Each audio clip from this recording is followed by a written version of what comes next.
उत्तराखंड में चुनावी सरगर्मियां और असंतुष्टों का तांडव नृत्य अब शुरू हो चुका है। असंतुष्टों का ये तांडव नृत्य कांग्रेस और भाजपा दोनों में ही आसमान छू रहा है। हमारे कहने का सीधा सा मतलब है कि उत्तराखंड की राजनीति में अब तक के सबसे कमज़ोर और सबसे अनुभव से कमज़ोर मुख्यमंत्रियों में से रहे मुख्यमंत्री त्रिवेंद्र सिंह रावत। मुख्यमंत्री त्रिवेंद्र सिंह रावत के बारे में ये कहा जाता है कि उन्होंने अपने मंत्रियों को मिलने का कभी कोई टाइम नहीं दिया, विशेषकर उन मंत्रियों को जो कांग्रेस छोड़कर भाजपा में आए थे। और भाजपा के अपने मंत्रियों का भी यही दोष है कि मुख्यमंत्री मिलने का कोई टाइम ही नहीं देते।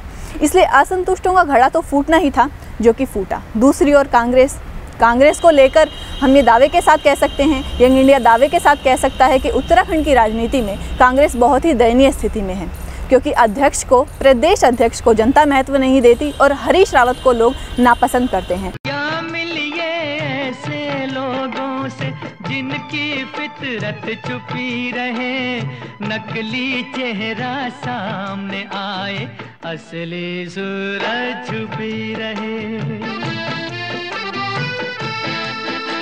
यहाँ तक कि नफरत करते हैं, क्योंकि उनके कर्म ही ऐसे हैं कि पिछले चुनाव में 2 जगह से चुनाव लड़े और दोनों जगह से हार गए।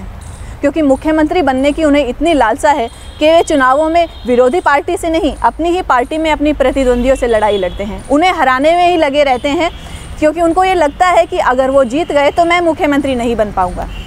कांग्रेस अध्यक्ष श्रीमती सोनिया गांधी को ये बताना चाहते हैं कि अध्यक्ष और हरीश रावत को लेकर जनता के संकेत अच्छे नहीं हैं, इसलिए अध्यक्ष को बदलना ज़रूरी है।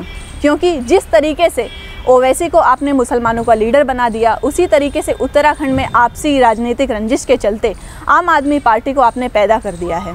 क्योंकि अध्यक्ष कमज़ोर, हरीश रावत फेल, और लेकिन फिर भी किसी को आगे नहीं आने देते। उत्तराखंड में कांग्रेस का यही मूल कारण है।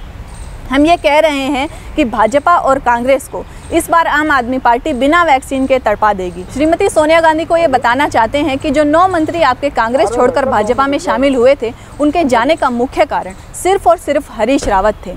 उत्तराखंड में स्थिति आज भी वही की वही बनी हुई है। आपके कार्यकर्ता, मंत्री, आपके वरिष्ठ नेता, जनता, सभी लोग आम आदमी की तरफ झुके जा रहे हैं और आम आदमी भी उनको लपकने की पूरी कोशिश कर रहा है। आपके जनरल सेक्रेटरी इंचार्ज भी वहां जाकर कुछ नहीं कर पा रहे हैं, केवल अपनी चंडाल चौकड़ी जो भी उनके 4-5 लोग हैं उनसे मिलते हैं, रसगुल्ला समोसा खाते हैं और पैसा वसूली करके वापस आ जाते हैं। मैं रेणुका, यंग इंडिया न्यूज़ से कैमरामैन प्रशांत के साथ।